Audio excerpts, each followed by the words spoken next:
Hello everyone, welcome to this session. I would like to talk about the philosophy, principles and components of social casework. Do you know that the foundation for the practice of social casework is based on a conceptual framework consisting of certain values and philosophical assumptions? Yes, these values and assumptions provide us a perceptual framework to assist a person who is in need of guidance and support in problem solving. The imbibing of these values and assumptions into the professional self by the caseworker creates a personal change in attitude and outlook towards the distressed individuals and their problems. A blend of appropriate value orientation along with requisite skills, techniques and theoretical methodologies enables the caseworker to be efficient in the delivery of services. In this session, you will come to know the basic underlying philosophical assumptions of social casework, the principles of social casework, the components of social casework. Before going deep into the philosophical details of social casework, let me outline the basic assumption of social casework, which are as follows. The individual and society are interdependent and complementary. There are various operative factors that influence human behavior and attitude. Problems are psychological as well as interpersonal in nature. Social casework enables an individual to solve problems and to channelize energy and capabilities in a positive way. Social casework provides equal rights to everyone and reaches out to every needy and troubled persons. The entire gamut of social casework practice is governed by these assumptions. Let me now talk about the philosophy of social casework. The philosophical assumptions that govern the practice of social casework evolved based on the premise of human rights and social justice, which are fundamental to social casework practice. Let me now list out the various philosophical assumptions. The first one is dignity. It is a fundamental value of democracy.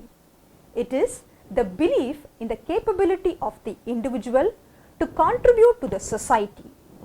Every individual has dignity and should be given due respect as a socially productive and personally gratifying individual. Second, we have self-determination.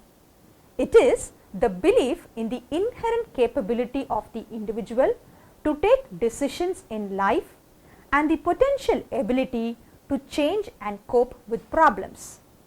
The third one is problem solving process. This refers to the procedural methodology employed to address the problems of a person.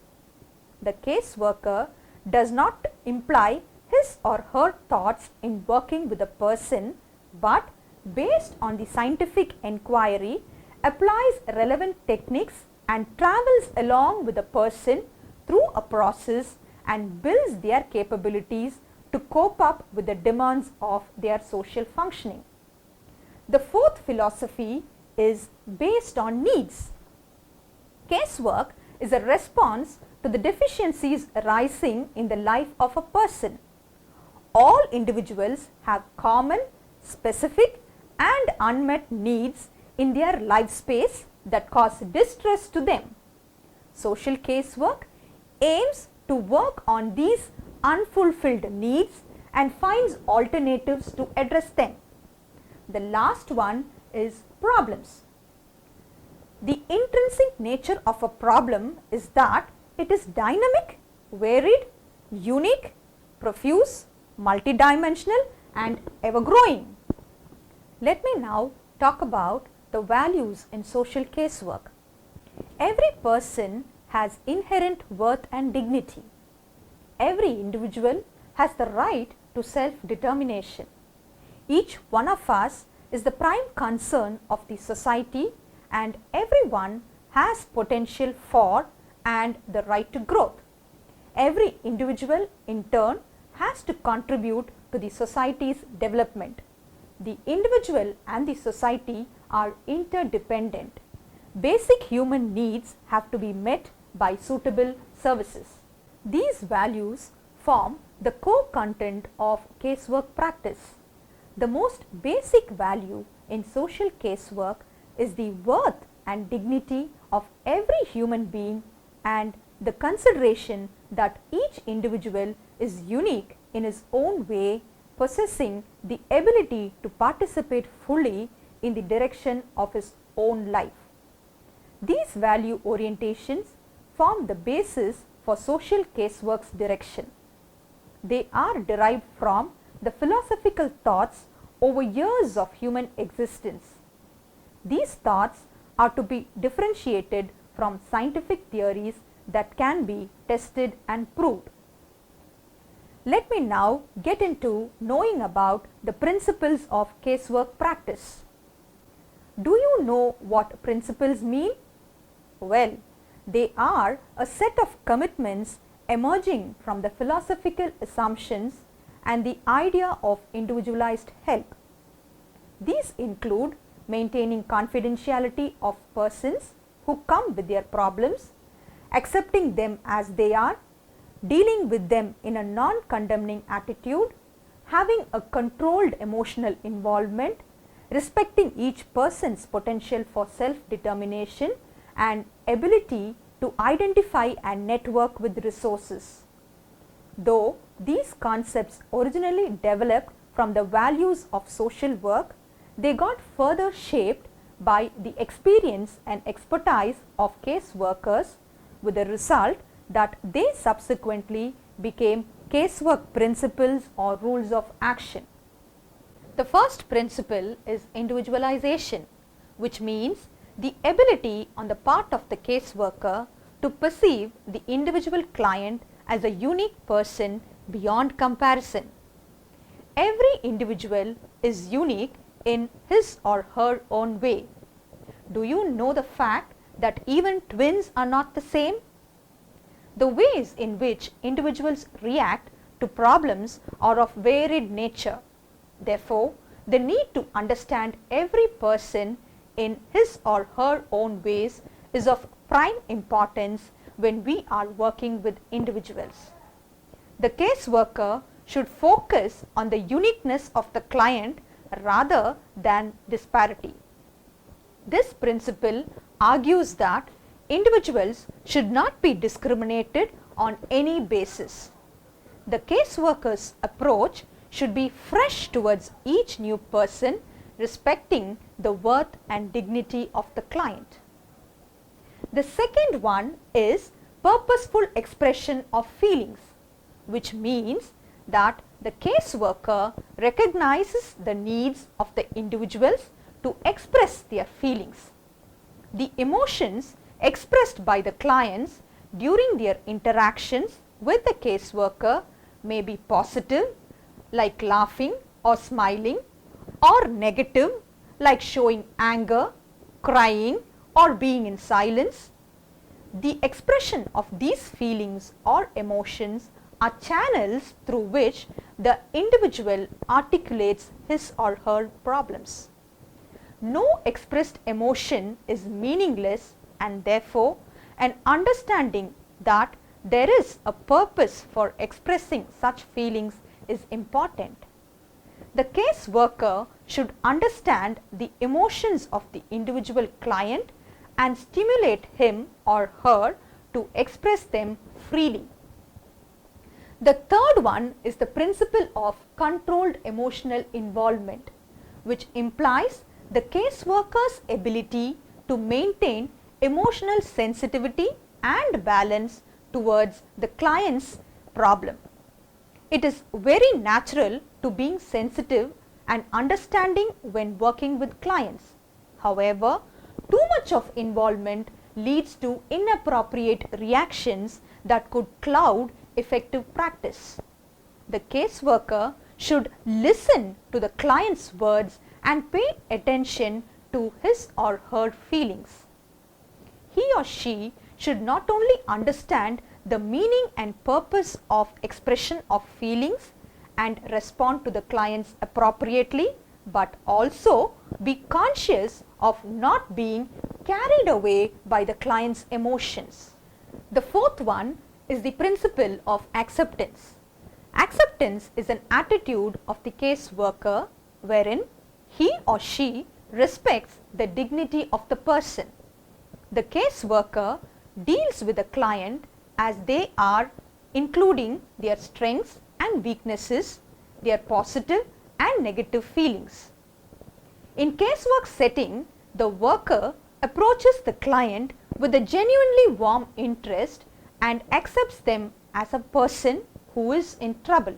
The client should not be viewed as a problematic person, but as a person with problem.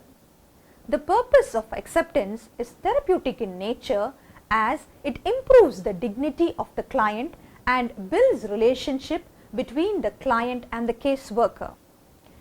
Acceptance is expressed through warmth, courtesy, interest and compassion for the client, and it is the internal disposition of the caseworker. The fifth principle is non-judgmental attitude. Do you know that being judgmental is the worst form of humiliating a person? Non-judgmental attitude is the outlook on the part of the caseworker that does not label a person and box a person. There might be failures and weaknesses in the client. The worker has no right to judge them. When you do not judge a person, the tendency to accept the person increases, and this improves the quality of relationship between the caseworker and the client. It also excludes assigning guilt or innocence or degree of client's responsibility for the causation of the problems or needs.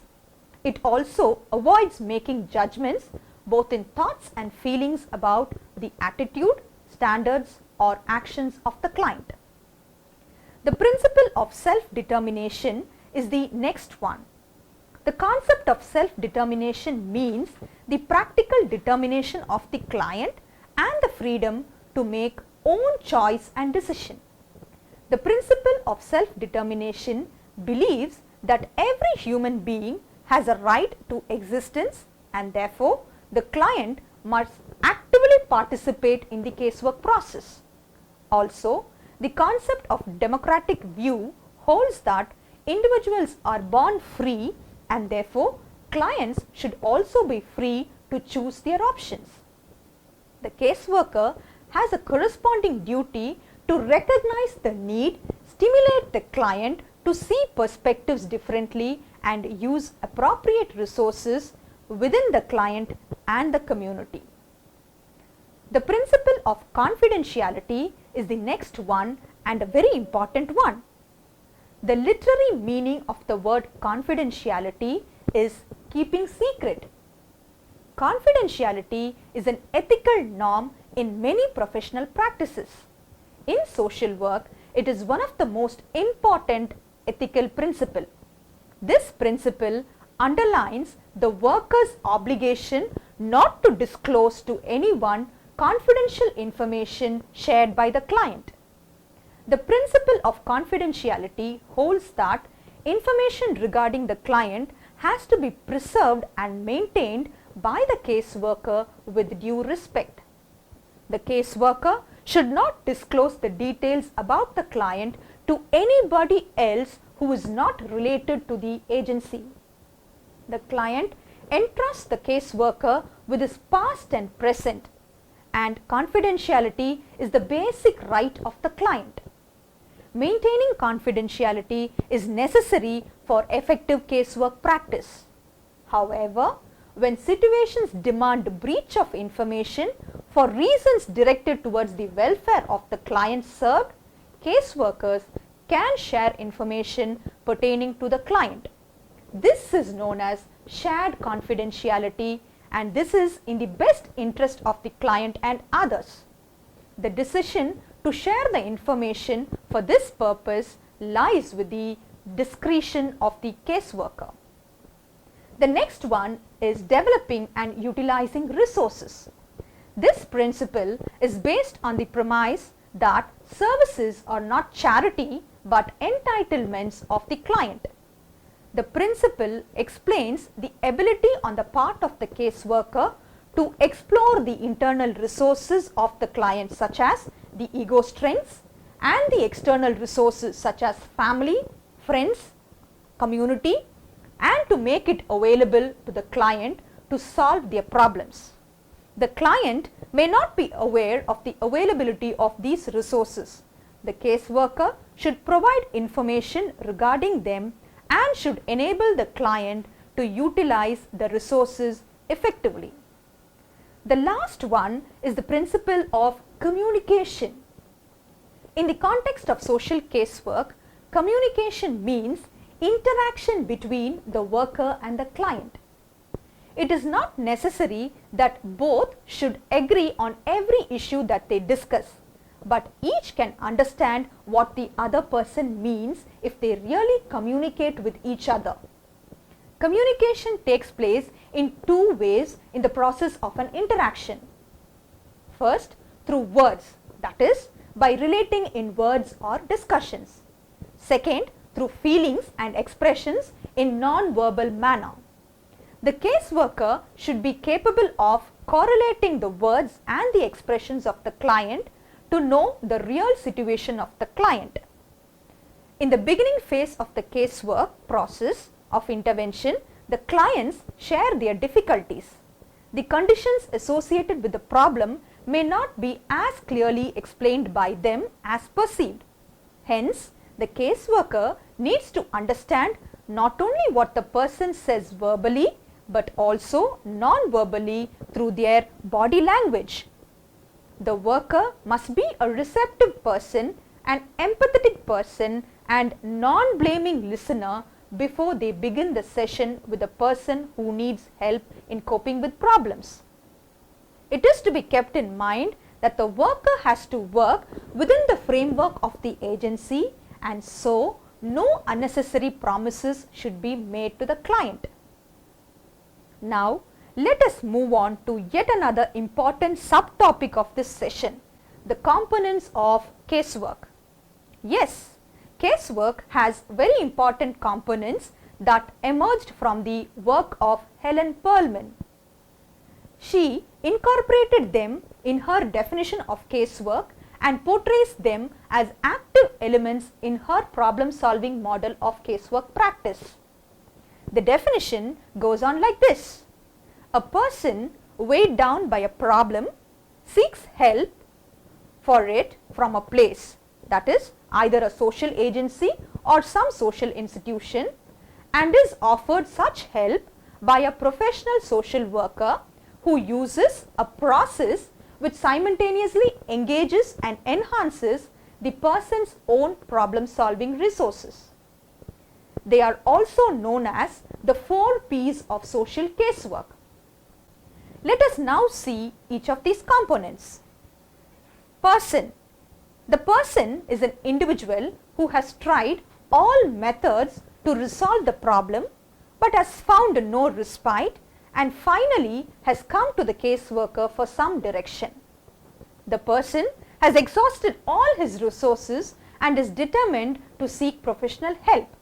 This person is called the client, and he comes with certain expectations from the caseworker or the agency.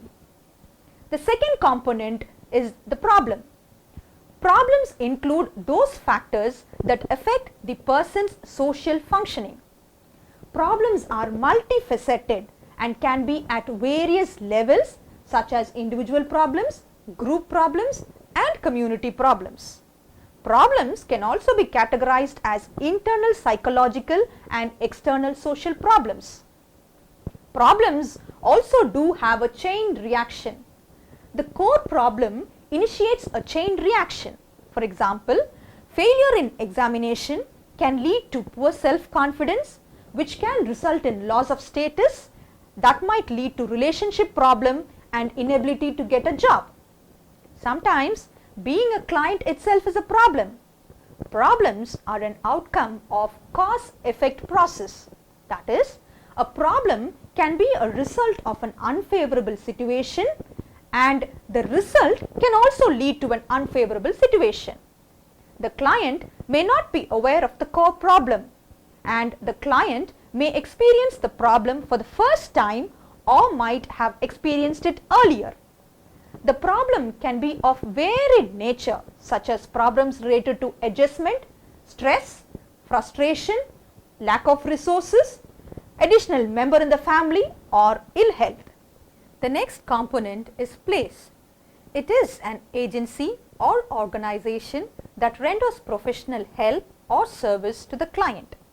It is a place where an umbrella of care is available to the client. The agency develops programs to cater to the needs of the client or community. A social agency is an organization which expresses the will of the society. The agency has an administrative structure which fulfills the task of providing professional help. The agency should be flexible enough to reach out to the client. The community should be aware of the agency's existence and functioning. The last component is process. This is defined as the procedural path adopted to find a solution to the client's problem. Study, assessment, intervention, termination, and evaluation are the main phases of the social casework process. They are the threads of the process that will continue to be interwoven throughout the social casework process. They are the threads of the process that will continue to be interwoven throughout the casework process. Though these steps may be perceived in order, they are actually not performed in sequence. Eminent authors on social casework like Gordon Hamilton and Skidmore have pointed out that these steps are woven in and out, one process paralleling the other. Let me now summarize. We had seen about the philosophical assumptions that govern the practice of social casework, which were evolved on the premise of human rights and social justice. The values of social casework form the core content of the practice. The principles of social casework are a set of commitments that shape and refine our practice. The components of social casework are the essential elements of practice. I am sure this session was informative, and let me sign off for now and hope to meet in some other session. Thank you.